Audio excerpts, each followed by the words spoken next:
అందరికీ నమస్కారం. తెలుగు కథామాలకు స్వాగతం. గోరింటాకు నవల చదువుకుంటున్నాము. రాసినవారు కొమ్మూరి వేణుగోపాలరావు గారు.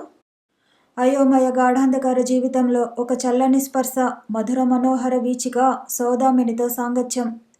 భూమి మీద సౌదామిని లాంటి వ్యక్తులు నివసించుకుంటే భగ్న హృదయులు చితికి ఛిద్రమైపోయేవారు. మరింత నరకమంటే అప్పుడు. పవన వీచికలోని పరిమళం, ఆమె వాగ్ధారలోని సౌజన్యం, మంజు కుసుమామృతంలోని మార్ధవం, ఆమె అమాయకత్వంలోని సౌందర్యం. అలాంటి సౌదామిని సహచర్యంలో ఆమెతోటి ప్రపంచ పరిశీలనలో కొంచెం సేద తీరినట్లు కనిపించాడు రాజారావు, ఓ విషాద విలాప గతజీవి. చక్రపాణి కాలేజీలో ఎప్పుడూ ఓ కుర్రాన్ని చూస్తుండేవాడు. అతని పేరు మోహన్. మూర్తి భవించిన అమాయకత్వంలో సౌమ్యంగా ఉండేవాడు. అతని కళ్ళల్లో ఓ ముగ్ధత్వం ఉండేది. అతనికి కాలేజీకి వస్తూ పోతూ ఉండటం కన్నా వేరే వ్యాపకాలు ఉన్నట్లు కనబడలేదు. చక్రపాణికి అతన్ని చూస్తే ఆశ్చర్యంగా, ముచ్చటగా ఉండేది. అతను ఎంత బుద్ధిమంతుడు, అంత మంచిగా ఎలా ఉండగలిగాడు? అతనితో మాట్లాడదామని, అతన్ని గురించి తెలుసుకోవాలని ఉవ్విళ్ళూరుతూ ఉండేవాడు. ఓ సాయంత్రం కాలేజీ అయిపోయినాక అతని దగ్గరికి వెళ్ళి భుజం మీద చేయి వేశాడు పాణి. అతను తల ఎత్తి సిగ్గుపడుతూ పాణి కళ్ళల్లోకి చూశాడు. నీ పేరు మోహన్ కదూ అన్నాడు పాణి. అతను లజ్జితుడే, అవును, మీ పేరు చక్రపాణి గారు కదూ అన్నాడు. చక్రపాణి తల ఊపి, మీ ఇంట్లో ఏమైనా పని ఉందా? లేకపోతే అలా సరదాగా షికారుపై రావటానికి వీలుంటుందా అన్నాడు. పనేం లేదు, పదండి అన్నాడు ఆ కుర్రాడు ఉత్సాహంగా. ఎటువైపు పోదామంటావు? బంజారా హిల్స్ వైపు పోదామా? ఏం? ఊ అన్నాడు అబ్బాయి. ఇద్దరు వీధిలోకి వచ్చారు. టాక్సీ స్టాండ్ వైపు పోతుంటే జేబులో డబ్బు అట్టే లేకపోవటం వల్ల కాబోలు మోహన్ మొహమాట పడసాగాడు. చక్రపాణి గ్రహించి ఆప్యాయంగా భుజం మీద చేయి వేసి నొక్కాడు. టాక్సీ బంజారా హిల్స్ వైపు పోతుంటే ఇద్దరు మౌనంగా ప్రకృతి దృశ్యాలను తిలకిస్తూ ఊరుకున్నారు. ఏదో ఇంగ్లీష్ పిక్చర్లో దృశ్యంలా మనోహరంగా ఉంది కదూ అన్నాడు కొంచెం ఆగి పాణి. నిజమే అది. ఆ కొండలు, లోయలు, లోయల్లోనూ కొండల మీద ఎత్తైన సుందర భవనాలు మనోజ్ఞంగా ఓ పాశ్చాత్య దేశంలోని వాతావరణంలా ఉంది. టాక్సీ రాక్ కేసిల్ హోటల్ ముందు ఆగింది. ముందు ఉన్న హాలు, గదులు దాటి వెనకాల విశాలంగా ఉన్న ఆరుబయలు ప్రదేశంలో ఓ టేబుల్ దగ్గరకు పోయి కూర్చున్నాడు. దిగువన రంగురంగుల గార్డెన్స్, చిన్న చిన్న కొండలు. ఇక్కడ దృశ్యం మరింత రాణిస్తోంది. దూరంగా మరో టేబుల్ దగ్గర ఓ ఆంగ్లో ఇండియన్ కుటుంబం సంతోషంతో కేరింతలు కొడుతోంది. నేను ఇక్కడికి రావటం ఇదే మొదటిసారి అన్నాడు మోహన్ చిన్నగా. నీకు ఆశ్చర్యంగా ఉందా అన్నాడు పాణి అతని మాటకు జవాబు చెప్పకుండా. పరిచయం లేకపోయినా ఇక్కడికి తీసుకొచ్చినందుకు. లేదు, నాకు ఆశ్చర్యం లేదు అన్నాడు కుర్రాడు. కొంచెం కూడా లేదు. జరగాల్సిందేదో జరుగుతున్నట్లుగా ఉంది. ఎందుచేత అన్నాడు చక్రపాణి ఆశ్చర్యపడుతూ. మీరంటే నాకు ఒక విధమైన హీరో వర్షిప్ ఉంది. ఏం చూసావు నాలో నువ్వు? చాలా చూసా. మిమ్మల్ని మొదటిసారి కాలేజీ ఆవరణంలో చూసినప్పుడు చకితుణ్ణై నిలబడిపోయాను. ఏం సౌందర్యం! నేను ఆడదాన్నైతే మీ వెంటబడి ఉండేవాణ్ణి. చక్రపాణికి శరీరం రోమాంచితమైంది. అతని పెదవులు హసించాయి. మీ నవ్వు మగవాళ్ళని సైతం వెర్రివాళ్ళని చేస్తుంది. అప్పటినుంచి మీతో స్నేహం చేయాలని, మీ ప్రక్కన తిరగాలని కుతి ఉండేది. మరి నేను చెడ్డవాడిని తెలుసా? ఎవరన్నారు? నేను తప్ప అంతా అలానే అనుకుంటున్నారు. నేనెక్కడికి పోయినా ప్రజలు వేలెత్తి చూపిస్తున్నారు. లెక్చరర్లు సైతం నేనంటే ద్వేషభావంతో ఉక్కిరిబిక్కిరవుతున్నారు. నిజమే అది. కానీ నేను మాత్రం అలా అనుకోవటల్లా. ఏమలా? నేనెలా ఉండాలని అనుకుంటానో అచ్చం అలా మీరున్నారు. చక్రపాణి ఉలిక్కిపడ్డాడు. వద్దు వద్దు, నువ్వలా మాట్లాడకూడదు అన్నాడు. ఏం? నువ్వు నాకు పూర్తిగా వ్యతిరేకంగా ఉన్నావనే నువ్వంటే నాకిష్టం. అది భగ్నం చేయకు. ఆ కుర్రవాడు బిక్కమొహం వేసి, నాకు అర్థం కాల, నన్ను గురించి ఏమనుకున్నారేమిటి అన్నాడు. దీనికి చక్రపాణి జవాబు చెప్పడానికి సిద్ధపడేలోగా అక్కడికి బేరర్ వచ్చాడు. ఏం తీసుకుందాం అన్నాడు. టీకి ఆర్డర్ చేసి చక్రపాణి చెప్పనుపక్రమించాడు. ఏమనుకున్నానా నీ గురించి? నిర్మలంగా జీవితం గడపటంలో నేర్పరువని, దుర్వ్యసనాలు దరిరాణి అని, ఆత్మశుద్ధి గలవాడవని, తల్లిదండ్రులు గర్వించగల సుపుత్రుడవని, నిగ్రహం గల బుద్ధిశాలివని, వృధా కోరికలు పెంచుకొని నీతిపరుడవని. నీతిపరుడు అంటూ అస్పష్టంగా గొణిగాడు కుర్రవాడు. అవును, అప్రయోజకులందరూ నీతిపరులే. చక్రపాణి అదిరిపడి అయోమయంగా చూశాడు. అవును, వినండి చెబుతాను నన్ను గురించి. మీ ముందు నేను సిగ్గుపడను. మీరు అనుకున్నట్లు బుద్ధిమంతుడిని కాను. ఒంటరిగా కూర్చుని ఎంత అసహ్యంగా నీచంగా ఆలోచిస్తానో మీకేం తెలుసు? ఆడవాళ్ళని గురించి ఎడతెరిపి లేకుండా ఆలోచిస్తాను. వాళ్ళను నా చేతుల్లో ఊహించుకుని వికృతంగా కోరికలతో మండిపోతూ అబ్బా, ఆ అవస్థ వర్ణించలేను. కానీ నాకెట్లా లభిస్తుంది అనుభవం? నేను వట్టి పిరికివాణ్ణి, అసమర్థుణ్ణి. ఎన్నోసార్లు అక్కడి దాకా వెళ్ళా. గుండె గబగబలాడేది, రక్తం చల్లబడేది, ముచ్చెమటలు పోసేవి. ఇంటికి వచ్చిన చుట్టాల కోసం ఎన్నో విధాలా ప్రయత్నించా. ఒకరిద్దరు తిరస్కరించి గడ్డిపెట్టారు. ఒకరిద్దరు అంగీకరించినా ఏవీ అవకాశాలు? అవకాశాలు మన కోసం సృష్టించబడటం తక్కువ, మనమే వెతుక్కోవటం ఎక్కువ. ఆ ధైర్యం, చాకచక్యం నాకు లేవు. నిజమే అనుకుంటారు నా గురించి మా ఇంట్లో. మా మోహన్ చాలా బుద్ధిమంతుడు. వాడికేం అని. దీని కీలకం నా ఆత్మనిగ్రహం కాదని, పరోక్షంగా ఇతరులు పెట్టిన భిక్ష అని వాళ్ళకేం తెలుసు? ఏమీ చేతగాక నేను బుద్ధిమంతుడి క్రింద చలామణి అవుతున్నానని వాళ్ళెట్లా ఊహించగలరు? అందుకనే మిమ్మల్ని చూస్తే నాకు ఆరాధన. మీరు కావాలనుకున్నది చేయగలరు. నేనో?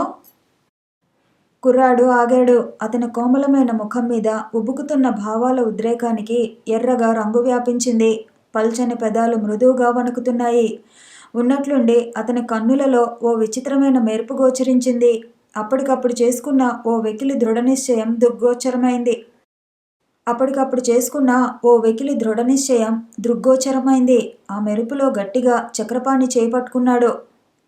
మీరు నాకు అంటూ ఏదో చెప్పడానికి సిద్ధపడ్డాడు. వద్దు అంటూ అరిచాడు పాణి కంగారుగా. నువ్వు చెప్పబోయేది నాకు తెలుసు. ఆ మాట నీ నోటి నుంచి బయటకు రానియబోకు. నాయనా మోహన్, నీకంటే నేను అట్టే పెద్దవాణ్ణి కాకపోవచ్చు గాని ఓ పుత్రవాత్సల్యం ఇనుమడిస్తోంది నాకు నువ్వంటే. అలాంటివి కావాలనుకోకు. ఇదేమిటి, నన్ను ఓ విచిత్రమైన పరిస్థితిలో పడేశావు. రేపటి నుంచి నిన్ను చూస్తే భయం వేసేటట్లు చేయబోకు. ఆ కుర్రాడు దుఃఖం ఆపుకుంటూ మీ ముందు బయటపడిపోయాను. మీరిప్పుడు నన్ను అసహించుకుంటున్నారా అన్నాడు. ఊహు, నేను ఎవరిని పూర్తిగా అసహించుకోలేను. అయినా ఆ అర్హత కూడా నాకు లేదు. టీ వచ్చింది. తాగి ఇద్దరూ బయటకు వచ్చారు. కుర్రాడు తనలో తాను కుమిలిపోతున్నట్లుగా ఉన్నది. మొదటి సంవత్సరం పరీక్షలు రాసి ఊరికి తిరిగి వచ్చాడు రాజారావు. వచ్చే ముందు చక్రపాణిని కలుసుకున్నాడు. 2 రోజులు ఇద్దరూ కలిసి తిరిగారు. పాణి అతన్ని మంజువాణి గురించి అడిగాడు.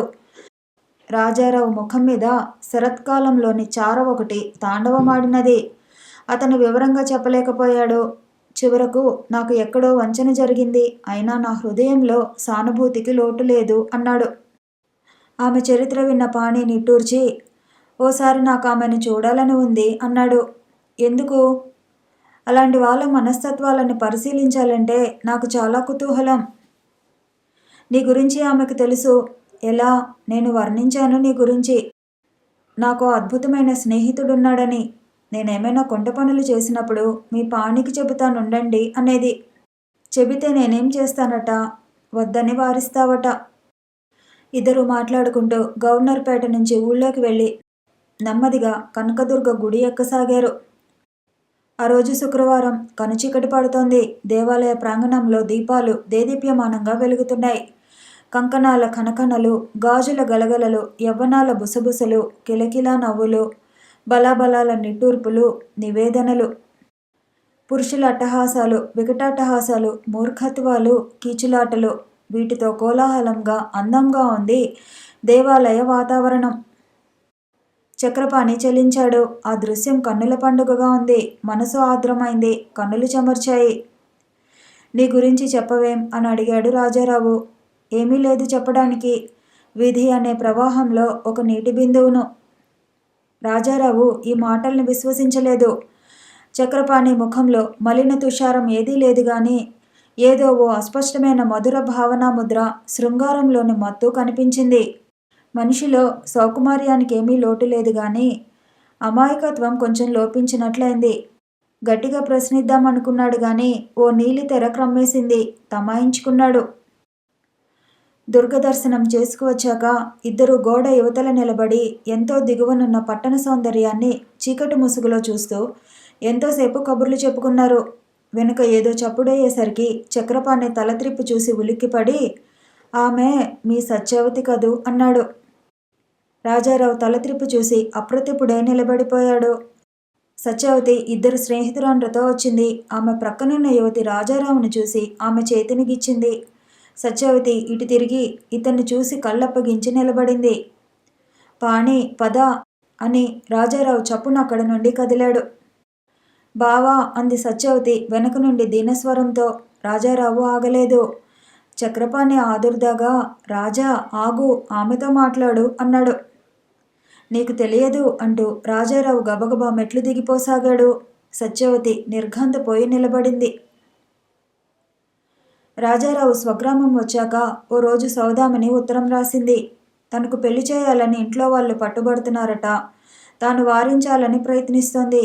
కానీ తల్లి మొండి పట్టుపడుతోంది. దానికి రాజారావు సమాధానం రాశాడు. తప్పకుండా పెళ్లికి ఒప్పుకోమని, తన ఆశీర్వాదాలు ఎప్పుడూ ఆమెతో ఉన్నాయని. చక్రపాణితో కలిసి ఇంకా కొన్ని రోజులు బెజవాడలోనే గడుపుదామనుకున్నాడు. కానీ ఇక్కడి వ్యవహారాలు విషమించాయి. తనకిక్కడ ప్రమాద స్థితి ఏర్పడింది. ఈ 3 నెలల్లోనూ ఎన్నో మార్పులు జరిగాయి. తన ప్రతిపక్షులు సమయం చూసుకుని విజృంభించారు. 35 మంది ప్రజల్ని మళ్ళీ తమ వైపు తిప్పుకున్నారు. ఈ పరిణామాన్ని చూసి అతడు విహ్వలచిత్తుడయ్యాడు. క్రిందటిసారి తాను ఊరు విడిచిపోతున్నప్పుడే ఈ విషబీజాలు అంకురిస్తాయని పసిగట్టకపోలేదు. కానీ ఇప్పుడే ఇంత తీవ్ర ఫలితాన్ని పొందుతాయని విశ్వసించలా. తన గురించి ఇంత విప్లవం రేకెత్తుతుందని ఈషన్ మాత్రమైనా శంకించలేదు. ఊళ్ళో ఉండలేక మొదట ఏ బెంగుళూరైనా పోదామనుకున్నాడు. కానీ చేతిలో అట్టే పైకం లేదు. అందుకని ఆ ప్రయత్నం విరమించి తగాదాలకే సిద్ధపడ్డాడు. అతడిని గురించి గుసగుసలు ఎక్కువైనాయి. ప్రజలు దుష్ప్రచారం సాగించారు. ఊళ్ళో ఎవరిదో ఇల్లు తగలబడితే అది రాజారావే చేయించాడనే వదంతులు లేవదీశాడు. ఏ స్త్రీకో మానభంగం జరిగితే ఆమె భర్త తన ప్రత్యర్థి కావటం వల్ల అతనే చేయించాడని అల్లరి చేశాడు. పరపతి పూర్తిగా నశించింది. అతను ప్రముఖ పాత్ర వహించిన బ్లాక్ డెవలప్మెంట్ స్కీమ్ మొదలైన వాటిలో డబ్బంతా స్వాహా చేశాడని విరోధులు ఊరందరినీ నమ్మించారు. ఓ సాయంత్రం అతను తప్పనిసరి పని ఉండి మామిడి తోటకు పోయి ఇంటికి తిరిగి వస్తుంటే వెనక నుండి ఎవరో అతని మీదకు గట్టిగా రాయి విసిరేశారు. తలచిట్లి నెత్తురు కారింది. వేసంగి ఎండలు నిప్పులు చెరుగేస్తున్నాయి. ఎప్పుడూ అయితే అతను ఏ పుస్తకమో తీసుకువెళ్ళి తోటలో గడిపేవాడు మధ్యాహ్నాలు. ఇప్పుడు ఆ అవకాశం లేదు. ఇలా ఉండగా ఓ రాత్రి అతని వాటా తోటలు కూడా ఎవరో తగలబెట్టారు. ఈ బాధలు పడలేక అతను ఎంత అవసరమున్నా గది నుండి బయటికి రావటం మానేశాడు. ఆఖరికి భోజనం కూడా అక్కడికే తెప్పించుకొని తినసాగాడు. కానీ అతని వైరి బృందం చర్యలు మరింత శృతిమించాయి. ఓ రోజు ఎన్నో అపరాధాల జాబితా తీసుకుని అతని ఇంటి మీదకు పోలీసులు వచ్చి పడ్డారు. అప్పుడు పెద్దన్నగారు వచ్చి ఏదో చిన్నవాడు తెలియక చేశాడు అంటూ నచ్చజెప్పబోయాడు. రాజారావు ద్వేషంగా, నేనేం చిన్నవాడిని కాదు, ఇందులో తెలియక చేసింది ఏమీ లేదు, పదండి స్టేషన్కు అంటూ బయలుదేరాడు. ఇంట్లో నుండి తల్లి ఏడ్చింది. పోలీస్ స్టేషన్ ఆ ఊరికి 6 మైళ్ళ దూరంలో ఉన్న చిన్న బస్తీలో ఉంది. అతను స్టేషన్కు చేరిన సమయానికి పరిచితుడైన ఓ జమీందారు కనిపించాడక్కడ. ఆయన విస్తుపోయి, ఇదేమిటి ఇతన్ని తీసుకువచ్చారు అంటూ పోలీస్ ఇన్స్పెక్టర్ను అడిగాడు. ఇన్స్పెక్టర్ తలగొక్కుంటూ ఏవో కారణాలు చెప్పాడు. ఆయన 4 కేకలేసి అవసరమైతే తాను జామీనుంటానని చెప్పి రాజారావును పంపించేశాడు. రాజారావు నల్లబడిన ముఖంతో ఉసూరుమంటూ తిరిగి ఇంటికి వచ్చాడు. ఏమిటి తన జీవితంలో ఈ విషన్న వాతావరణం? ప్రపంచానికి తను చేసిన ద్రోహం ఏమిటి? చొరవ, ముందుకు పోయే గుణం మనిషికి పనికిమాలిన వస్తువులా? చీకటిలో వాకిటిలో ఓ స్త్రీ కూర్చుని ఉంది. అతన్ని చూసి దిగ్గున లేచి లోపలికి పోబోయింది. రాజారావు ఖిన్నుడై వదినా అని పిలిచాడు. ఆమె తడబడుతూ సందిగ్ధంగా ఆగింది. నేను పరాయివాణ్ణనా? నన్ను చూసి లోపలికి పారిపోతున్నావు? ఆమె సమాధానం చెప్పకుండా మెదలకుండా నిల్చునుంది. అందరి విషయమూ విడిచిపెట్టు. నీకు వ్యక్తిగతంగా ఏమైనా అపచారం చేశానా? ఆమె అప్పటికీ మాట్లాడకుండా ఏదో సంకోచిస్తుంది. రాజారావు చప్పున ఆమెకు సమీపంగా పోయాడు. అభిముఖంగా నిలబడి వదినా అన్నాడు రుద్ధకంఠంతో. మన చిన్నతనాలు నువ్వింత తేలిగ్గా మర్చిపోతావు అనుకోలేదు. నువ్వు కాపురానికి వచ్చిన కొత్తలో అప్పటికి నేను బాగా చిన్నపిల్లవాణ్ణి. నీతో ఏదో చిలిపి తగాదాలాడి నవ్విస్తూ ఉండేవాణ్ణి. నువ్వు నన్ను దగ్గరికి తీసుకుని లాలిస్తూ ఉండేదానివి. ఇద్దరం ప్రక్కన పడుకుని అనేక కబుర్లు చెప్పుకుంటూ ఉండేవాళ్ళం. నన్ను అన్నయ్య చావబాదుతుంటే నువ్వే అడ్డుపడి రక్షిస్తూ ఉండేదానివి. నేనంటే అభిమానమున్న ప్రాణివి నువ్వు ఒక్కదానివే అని గర్విస్తూ ఉండేవాడిని నేను. ఈనాటికి ఒక రౌడీనైపోయానా? అసహ్యమయ జీవినైపోయానా? నాతో మాట్లాడితే నీ మర్యాద పోతుందా? నీకేం జరుగుతుంది? నీకేం జరిగింది వదినా? ఆమె స్తబ్దురాలే నిలబడి కళ్ళప్పగించి చూస్తుంది. సరే వదినా, నువ్వెళ్ళు. ఈ కారాగారం నాకేమంత సుఖప్రదంగా లేదని చెప్పడానికే నిన్ను పిలిచాను. ఇంతకంటే బొత్తిగా మనిషి కనిపించకపోవటం నయం కదూ. ఆ శుభముహూర్తం కోసం ఎదురు చూస్తుంటాను అని రాజారావు మెల్లిగా తన గదిలోకి వెళ్ళిపోయాడు. చీకట్లో ఇంకా నిలబడి ఉన్న ఆ స్త్రీ పమిట చెంగుతో కళ్ళు తుడుచుకోవటం అతనికి కనబడలేదు. మరికొన్ని రోజులు జబ్బుతో మూలుగుతున్నట్లు గడిచాయి. ఇలా ఇక్కడ ఉండటం దుస్సహం అనిపించింది రాజారావుకి. అవును, తాను ఇక్కడ ఉండి ఏం చేసేటట్లు? ఓ రోజున ఇహ బెజవాడు వెళ్ళిపోదామని బయలుదేరాడు. ఇంతలో ప్రక్క భాగాల్లోంచి ఏదో సందడి వినిపించింది. ఏదో హడావిడిగానే ఉంది మొత్తానికి. తలుపు కానుకుని చెవి ఒగ్గి శ్రద్ధగా ఆలకించాడు. ఆడవాళ్ళు అనుకుంటున్న మాటలు ఒకటి రెండు చెవిన పడినాయి. అతనికి అర్థమైంది. ఇహ ప్రయాణ ప్రయత్నం మానుకొని హతాశుడే కూర్చుండిపోయాడు. అతని గుండెల్లో బల్లెం గుచ్చుకున్నట్లు అనిపించింది. సత్యవతితో మాట్లాడిన ఆ రాత్రి జ్ఞాపకం వచ్చింది. మంజువాణితో సంబంధం ఏర్పడకుండా ఉంటే తన మనసు మార్చుకుని అంగీకారం సూచించేవాడేమో. అసలు అతను విచారించకూడదు, కానీ ఆమె తన మీద పగ తీర్చుకుంటున్నట్లుగా అనుభూతి పొందాడు. ఇప్పుడు పెళ్లి చేసుకుంటుంది సత్యవతి. అతనికి భయం వేసింది. తనను ప్రేమించిందా సత్యవతి గాఢంగా? ఒకరిని ప్రేమించి మరొకరిని పెళ్లి చేసుకున్న వాళ్ళ జీవితాలు దుర్భరంగా ఉండవా? ఒకవేళ క్రమేపీ వాళ్ళు ఆ జీవితానికి అలవాటు పడిపోయి పిల్లల్ని కంటూ ఆలోచించటం మానేస్తారా? కొంపదీసి సత్యవతి ఏమీ అఘాయిత్యం చేయదు కదా? చేస్తే ఆ ఉసురు తనకే తగులుతుంది. నరకమంటే అప్పుడు. ఇహ ఇప్పట్లో అక్కడికి పోలేడు. పోయి ఆ వీధుల్లో తిరగలేడు. అతను స్తబ్దుడే కూర్చుండిపోయాడు. పెళ్ళి ఇంకో 3 రోజులే ఉంది. మరునాడు ఆ ఇంట్లోని వారంతా వెళ్ళిపోయారు. తల్లి, అన్నలు, వదినలు అంతా వెళ్ళారు. అతన్నెవరూ పిలవలేదు. పిలుస్తారని అతను భావించనూ లేదు. వారం రోజులు దొరలాయి. పెళ్లికి వెళ్ళిన వారంతా వెనక్కి వచ్చేశారు. ఒక్క రాజారావు తల్లి తప్ప. వచ్చినప్పటి నుంచి కొంతసేపు పెళ్లి కబుర్లతో గడిచిపోయింది. పెళ్లి కొడుకు నల్లగా లావుగా ఉన్నాడట. అయితేనే నెలకు 350 సంపాదిస్తున్నాడు. ఆ రాత్రి గడిచింది. ఈ విషయాన్ని మొట్టమొదట అనుమానించింది పెద్ద వదిన గారే. అసలే ఆనాడు రాజారావు అన్న మాటలు మనసులో చేరి గాబరా పెడుతున్నాయి. అప్పటినుంచే అతను చీటికి మాటికి గుర్తొస్తున్నాడు. పెళ్లి నుండి వచ్చినప్పటి నుండి అతని జాడలేదు. గదిలో ఉన్నాడా? ఎక్కడికైనా పోయాడా? పెళ్లికి కొంతసేపటి ముందు సత్యవతిని ఒంటరిగా కలుసుకున్నదామ తన ఒడిలో తలవాల్చి నిశ్శబ్దంగా ఏడవసాగిందా పిల్ల. తానామె ముఖం మీదకు ఒరిగి చెవిలో, తప్పు, ఊరుకో, ఈ సమయంలో ఇలా జరిగితే నానా రభస అవుతుంది అన్నది. సత్యవతి ఏడుస్తూ, వీళ్ళంతా కలిసి నా బ్రతుకుని బండలు చేశారు. నాకు తెలుసక్కయ్యా, బావ లాంటి వాడు కాదు. అవన్నీ ఈ అహంకారులు పుట్టించిన మాటలు అంది. అలానే అనుకుందాం, కానీ నువ్వంటే ఇష్టం లేని వ్యక్తిని పెళ్లి చేసుకుని నువ్వేం సుఖపడతావు సత్యవతి అన్నది తను. ఇష్టం లేకపోవటం ఏమిటక్కయ్యా? నాకు తెలుసు, బావదంతా అదో ప్రకృతి. నేను గట్టిగా ప్రాధేయపడితే తన పాదాల చెంత కొంచెం చోటియకపోయినాడా అంది పెళ్లికూతురు. అదంతా గుర్తుకు వచ్చి ఆమె కళ్ళల్లో నీళ్లు నిలిచాయి. తెగించి అతని భాగంలో అడుగుపెట్టి ఓసారి అతని గది మీదుగా నడిచి వెళ్ళింది. తలుపులు కొంచెంగా తెరిచి ఉన్నాయి. ఆ ఖాళీలోంచి రాజారావు మంచం మీద గోడవైపు తిరిగి పడుకొని ఉండటం కనిపించింది. ఆమె ఇహ ఉండబట్టలేక పనివాణ్ణి పిలిచి అడిగింది రహస్యంగా. మీరు వెళ్ళిన కాడి నుండి ఒళ్ళు తెలియని జ్వరమండి అయ్యగారికి అని చెప్పాడు వాడు. మరి నేను రావటంతోనే చెప్పావేమిట్రా మొద్దు అని కేకలేసింది ఆమె. నేనేం చేయనమ్మగారు, ఎవరికి చెప్పొద్దన్నారు బాబుగారు అన్నాడు పనివాడు. ఆమె గుండెల్లో ఏదో కెలికినట్లయింది.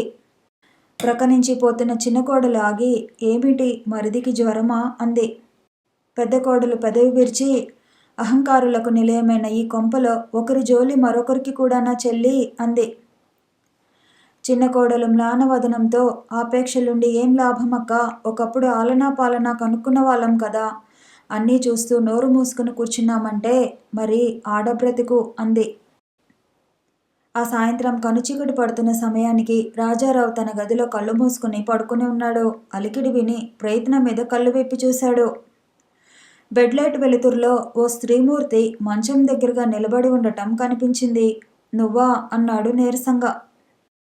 ఆమె వచ్చి ప్రక్క మీద అతని ప్రక్కగా కూర్చుంది. అతని పాలం మీద చేయి వేసి, అబ్బా జ్వరం మండిపోతోంది, నీకింత మొండితనం ఎందుకయ్యా, డాక్టర్కి ఎందుకు కబురు పంపలేదు అన్నది బాధగా. రాజారావు ఏమీ సమాధానం చెప్పలేదు. ఆమె కళ్ళల్లోకి చూస్తూ మెదలకుండా ఊరుకున్నాడు. మాట్లాడవేం అంది వదిన. అతను కష్టం మీద గొంతు స్వాధీనం చేసుకుని, కారణం అంటూ ఏమీ ఉండదమ్మా, అయినా ఎవరి కోసం నా జ్వరం నయం కావటం అంటుంటే కళ్ళ నుండి నీళ్లు జలజలమని రాలాయి. ఆమె హృదయం ద్రవించింది. ఛా ఇదేమిటి అని చేత్తో అతని కన్నీరు తుడిచింది. వదినా, ఆనాడు మన చిన్నతనాన్ని అనాలోచితంగా గుర్తు చేశాను, బాధ కలిగించానా? లేదయ్యా, ఇవే బాధలైతే ప్రపంచంలో అసలు బాధలకు అర్థముండదు. అవును, నీవిలా పెంకితనం చేసి ఎవరిని సాధిద్దామని? రాజారావు పెదవుల మీద చిరునవ్వు ఉదయించింది. అది చూసి ఆమె, ఎందుకు నీకు నవ్వు వచ్చింది అని ప్రశ్నించింది. అతను ఆమె ప్రశ్నకు జవాబు చెప్పకుండా, నా కన్నీరైతే తుడవగలిగావు, నా నవ్వును చెరపగలవా అన్నాడు. ఆమె నిర్ఘాంతపోయింది. అప్పుడంది తగ్గు స్వరంతో, చూడు, చాలా రోజులకు నీతో మనసు విప్పి మాట్లాడుతున్నాను, కానీ నీవు నాకు దుఃఖం కలిగించేలా మాట్లాడుతున్నావు, తగునా? అబ్బే, నేను ఊరికినే అన్నానమ్మా, అమ్మ రాలేదా? ఊహు, వాళ్ళు ఉండమని బలవంతం చేస్తే ఆమెగారు అక్కడే ఉండిపోయారు. అవును గాని నా ప్రశ్న ఒకటి ఉంది, సమాధానం చెబుతావా? ఊహు, చెప్పను, నువ్వు అడిగే ప్రశ్న నాకు తెలుసు, కానీ జవాబు పొందనిదే ఇక్కడ నుండి కదలదల్చలేదు. ఇతరుల దోషాలు వినాలని నీకింత కుతూహలం ఎందుకు? నువ్వు నా వదినవు, ఇలాంటి సంగతులు మన మధ్య రావటం నాకు ఇష్టముండదు. ఏమన్నావు? నేను చెప్పందే ఇక్కడ నుండి కదలననా? మరీ మంచిది. ఆ కారణంగానైనా చాలాసేపు కూర్చుంటావు ఇక్కడ. ఆమె ఏదో చెప్పడానికి పెదాలు కదిలించబోతోంది. గది బయట అడుగులు చప్పుడయ్యేసరికి ఉలిక్కిపడి లేచి నిల్చుంది. అప్పటికే తలుపులు తోసి లోపలికి వచ్చాడు పెద్దన్నగారు. ఒక క్షణం మాత్రం మౌనంగా ఊరుకుని హఠాత్తుగా ఆప్యాయతలు ఒలికిస్తూ, ఏమిటి రాజా ఈ అఘాయిత్యం? ఇన్నాళ్ళ నుండి జ్వరంతో బాధపడుతూ మాకు కబురైనా చేయలేదు. మేము చచ్చిపోయామనుకుంటున్నావా? మేము నీకు చేసిన అన్యాయం ఏమిటి అంటూ దగ్గరకు వచ్చాడు. రాజారావు పలకలేదు. కళ్ళప్పగించి చూస్తూ ఊరుకున్నాడు. ఉండు, తెల్లవారుగానే డాక్టర్ కోసం కబురు పెడతాను ప్రక్క ఊరికి. అమ్మకు కబురు చేయమన్నావా? బెజవాడకు. వద్దు అన్నాడు రాజారావు. వద్దంటే ఎలా? అయినా నీ ఇష్టం, మేము చెబితే వినవుగా. ఆ తర్వాత ఇలాంటివే 4 అనునయ వచనాలు చెప్పి ఆయన హడావుడిగా అక్కడి నుండి నిష్క్రమించాడు. ఆయన భార్య అక్కడి నుండి అంతకు ముందే వెళ్ళిపోయింది. ఓ అరగంట గడిచాక చిన్నన్నగారు కూడా వచ్చి మొక్కు చెల్లించుకుని వెళ్ళిపోయాడు. కొంచెం సేపు గడిచాక రాజారావు పనివాణ్ణి పిలిచాడు. ఒరే, అమ్మగారిని ఏమైనా అన్నారా అన్నయ్య ఇక్కడి నుంచి వెళ్ళాక? వాడు చెప్పనా వద్దా అని సంకోచిస్తూ తలగొక్కోసాగాడు. పర్వాలేదు, చెప్పరా మొద్దు. వాడు ఎలాగో? ఏమిటి అతనితో గుసగుసలని గద్దించి అడిగారండి. అమ్మగారేమో జ్వరమొస్తే పలకరించేందుకు వెళ్ళాను తప్ప అన్నారండి. అయ్యగారేమో నేను వద్దని చెబితే అంటూ అని చెప్పి నీళ్లు నమిలాడు. కొట్టారా అని అడిగాడు రాజారావు. పనివాడు తల ఊపాడు. సరేలే, నువ్వు పో. ఆ రాత్రి 11 దాటింది. ఇల్లంతా నిశ్శబ్దంగా ఉంది. రాజారావు కళ్ళు మూసుకుని నిద్రపోయేందుకు ప్రయత్నిస్తున్నాడు. అతనికి మంజువాణి గుర్తుకు వచ్చింది. ఇప్పుడు ఏం చేస్తుంటుంది మంజువాణి? విస్మరించి ఉంటుందా తనను? ఇంతలో అతనికి ప్రక్కగా అన్నగారి గదిలోంచి మాటలు వినిపిస్తున్నాయి. నేను బయటకు పోతాను అంటుంది ఆమె. వీల్లేదని చెప్పాను. చేయవదలండి చెబుతున్నా. ఛా, ఏమిటిది? ప్రక్క గదిలో అతను జ్వరంతో అట్టా అవస్థపడుతుంటే నిమిషాలు విరామంతో కుయ్యోమని మూలిగాయి.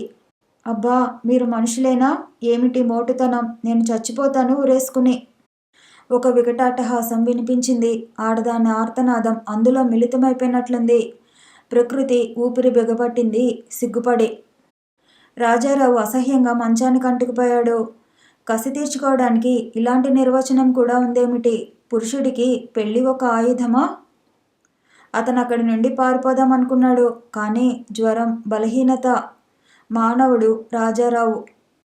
కథ కొనసాగుతుంది. మళ్ళీ కలుసుకుందాము. ఈ వీడియో నచ్చితే లైక్ చేయండి, షేర్ చేయండి, కామెంట్ చేయండి, ఛానల్ని సబ్స్క్రైబ్ చేయండి.